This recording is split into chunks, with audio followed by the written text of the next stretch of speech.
All right, ebusuan mamu nyina makwaba sonko so eba Ghana Politics Avenue, GH Politics Avenue. Ahana open all the trending podcast stories in Ghana.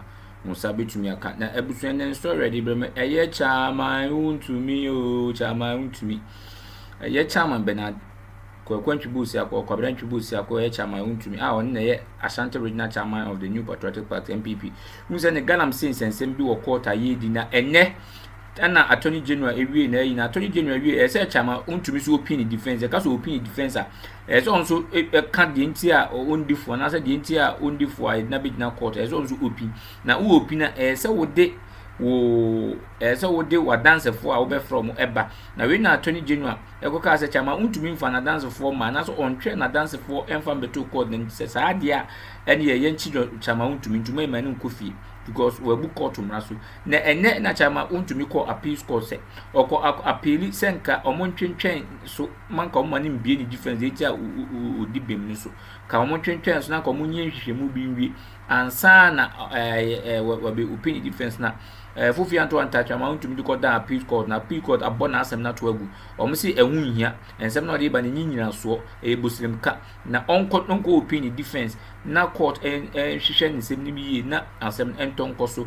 na de oyi de delay tactics na opeso obo momunye nkonyenko tie nchemu no wa bra chama Wontumi court ho sensem no course so wo Accra appeal court chemu ba mi nkonyenko tie nchemu no bi ba de obi ade mam Ghana Police Service all the trending podcast stories in Ghana na onsa bitumi akan and then kan ba channel yusu and you know book once you subscribe to channel na vobo notification bell no so say be ya abena bibia na the video bedum onsa bitumi aka na so atuma hu de ekoso Ghana amanyo sem ne ka bia ka bia mamu mumienko chinchim ne ba de obi ane sa no beche mumienko hemra regional chair of in the person of Bernard Entry Boisiako, known as Chairman Wontumi, because the Court of Appeal has dismissed his application to stay proceedings at the High Court pending the challenge of the decision for him to open his defense. The NPP Ashanti Regional Chairman escalated the matter to the Court of Appeal after the High Court dismissed an earlier attempt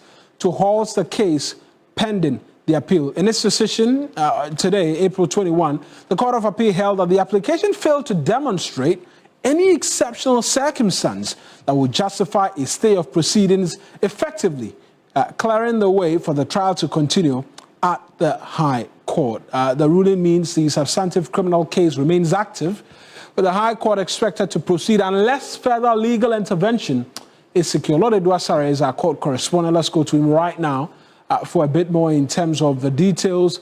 Lord, I'm sure you got reactions as to this decision by the Court of Appeal. Talk to us, particularly starting from lead counsel of Mr. Wontumi.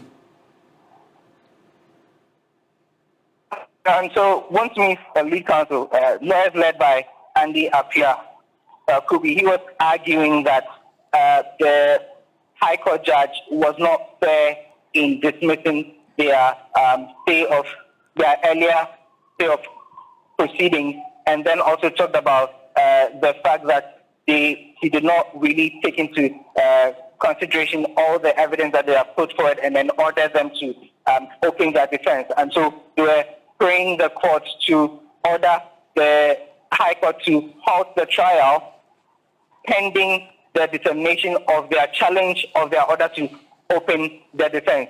But the three-member panel of justices presiding the matter at the Court of Appeal indicated that they hadn't shown enough justification why that stay should be granted. And so they essentially threw out that application, meaning that the case should now proceed at the High Court. But then Andy Apia, when we spoke to him, indicated that they have two options. And so they are considering either the fact that they may have to now go back to the High Court and file the witnesses that they rely on, or escalate the matter to the Supreme Court regarding this matter. And so that's what we are at right now, considering the Wontumi case, Marina. What now is expected, even though he's mentioned that they could be headed towards the Supreme Court, in terms of the tentative dates in the High Court to which they are expected to file their witness statements? Do we know that, and when next is that case supposed to be heard? But so yesterday, when the court dismissed the proceedings where the Attorney General indicated that Wontumi should be convicted, the judge or the court ordered Wontumi's lawyers to file their defense and essentially their witnesses by May 6th, because the case management conference will be on May 7th. And so that is when we are back in court on May 7th. And so by then, the court is expecting that Wontumi's lawyers would have filed all the documentation in the, as far as the witnesses' names, their addresses, and then further disclosures that they rely on in the defense of Chairman Wontumi is concerned, Marina. Right then, Lord, thank you very much for those details. Well, let's listen to Andy Appiah-Kubi, who's lead counsel for Chairman Wontumi, as he engaged my colleague, Lord Edwasari, at court.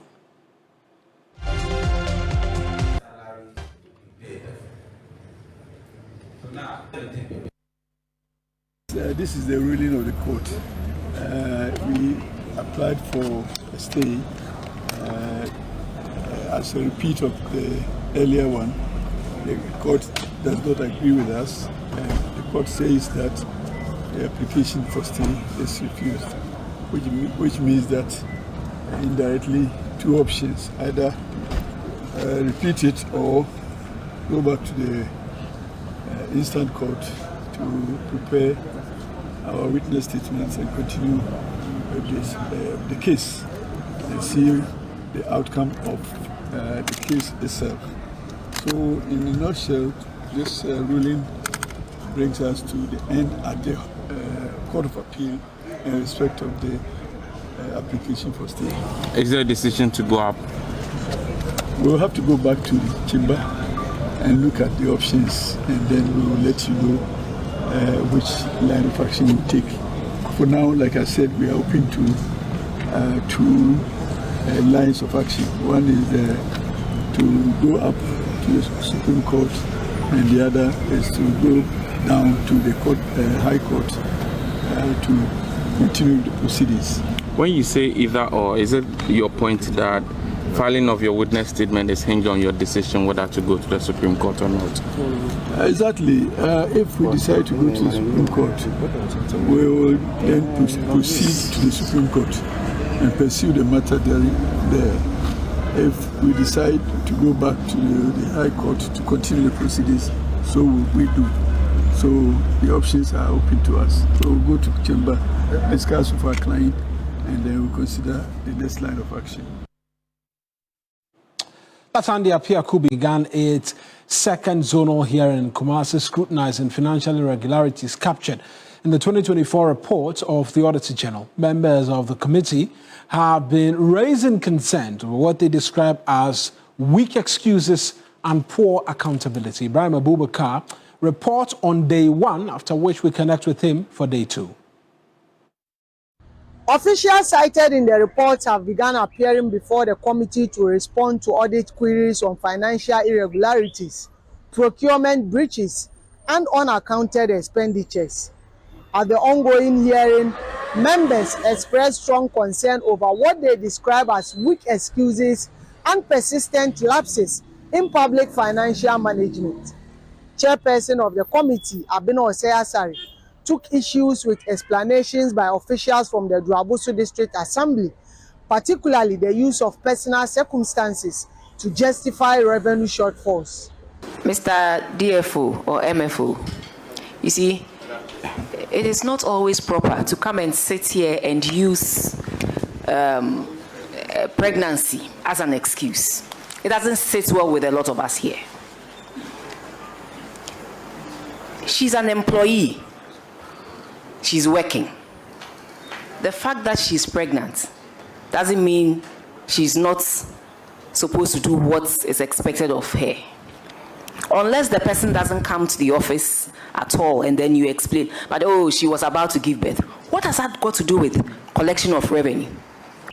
Members also raised concerns over abandoned and delayed projects, warning that leaving projects near completion could lead to deterioration and waste of public funds.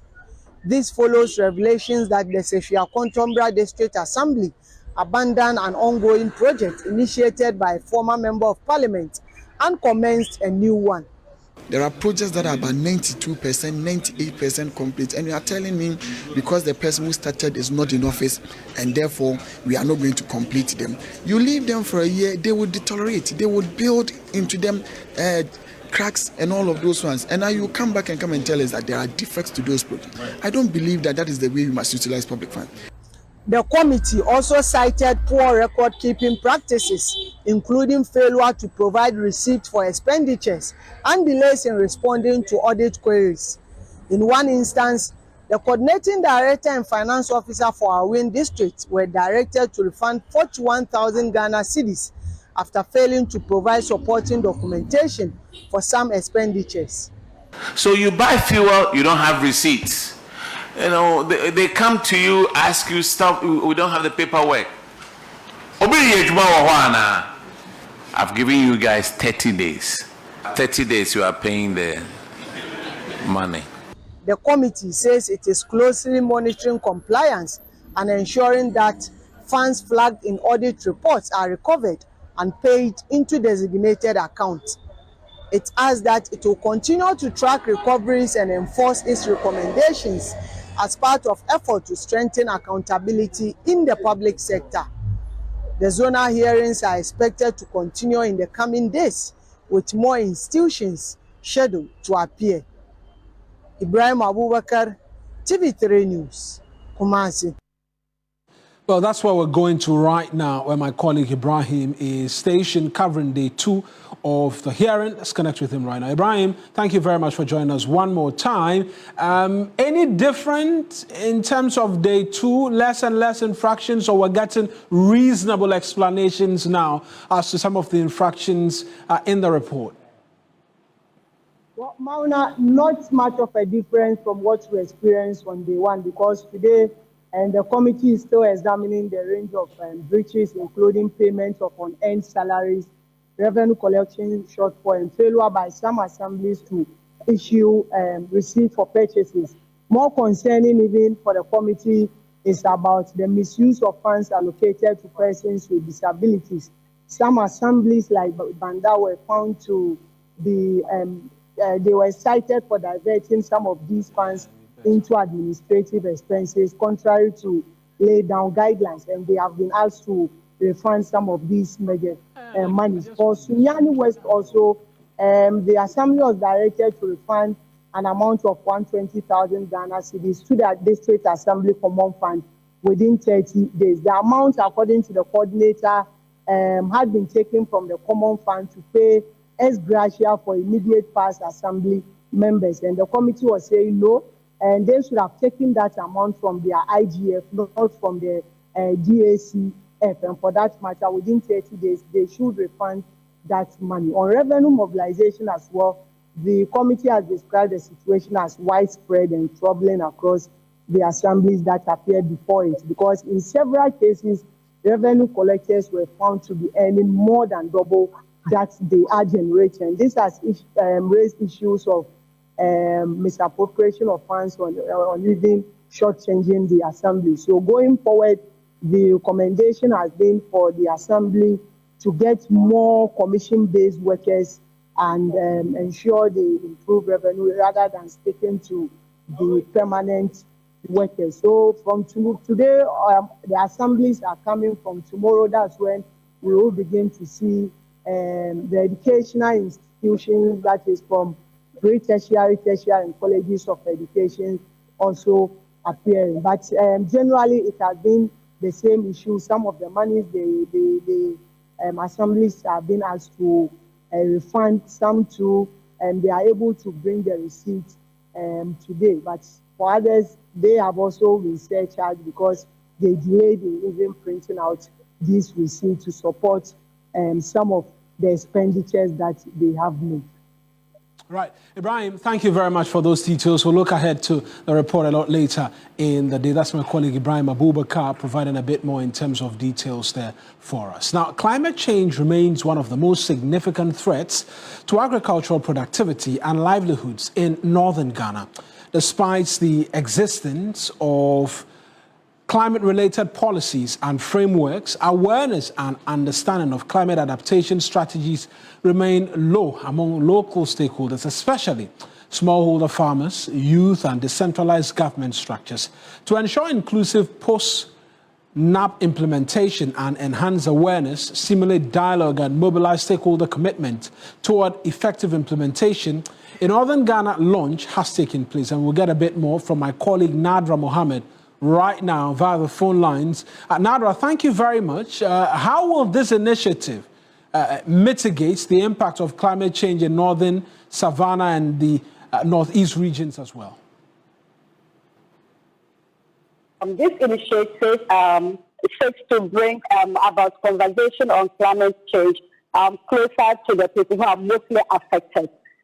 So for many farmers down here in these three northern regions, the moment the weather pattern changes, their crops get affected.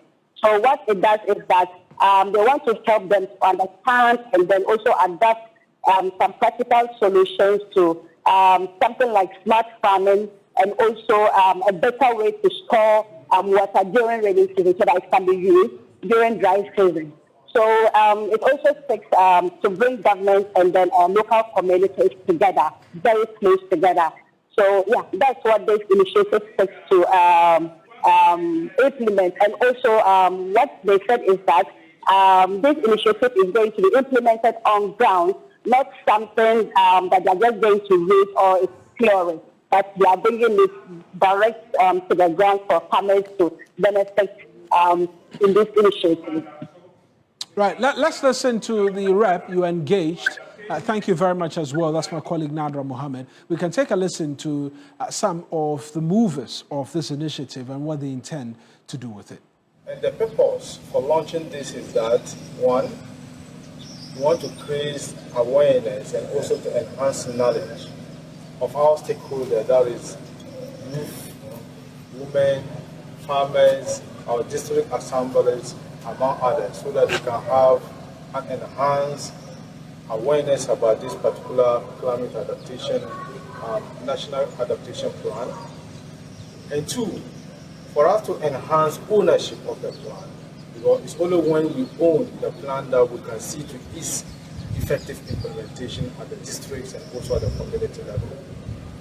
So today we have brought different stakeholders together for us to have this discussion.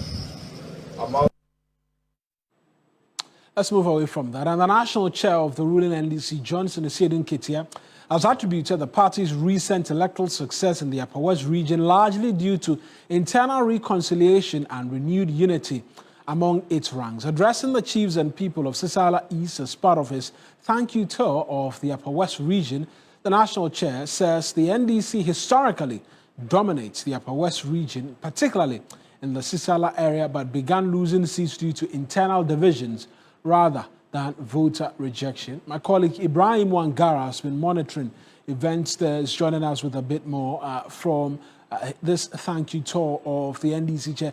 Ibrahim, thank you very much as well. We're very sure the NDC won 11 seats in the region. Has the chairman mentioned the steps taken to regain all seats?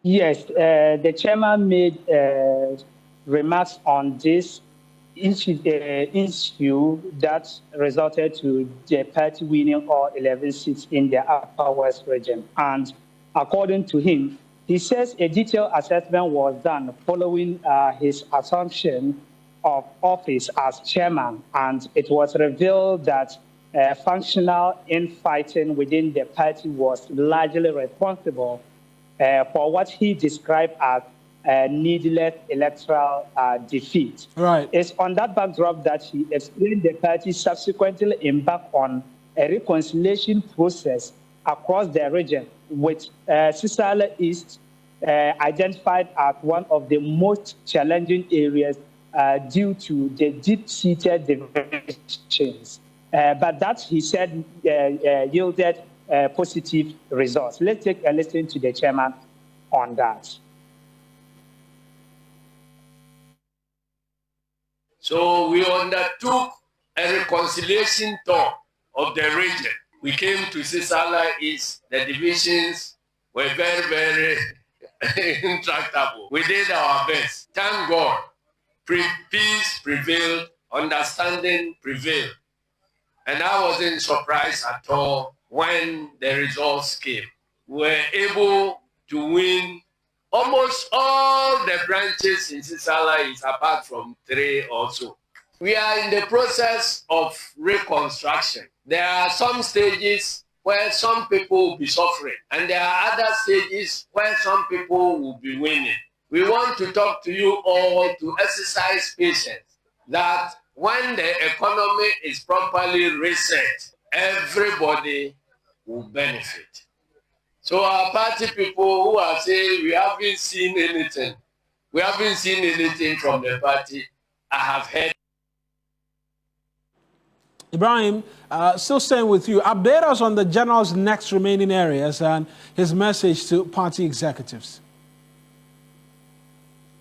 The general is expected to be in Lambuse, specifically Tapumu, where he will be meeting party executives and traditional rulers over there. From there, he will be moving to Nandwam, where he will at the same time be interacting with stakeholders there. From Nandwam, he will go to Laura, from Laura to Jirapa, from Jirapa to Nadoli, and then he will sleep over in Wa. On Wednesday, tomorrow, God willing, he will move to Buse in the Dafiama Buse Esa district.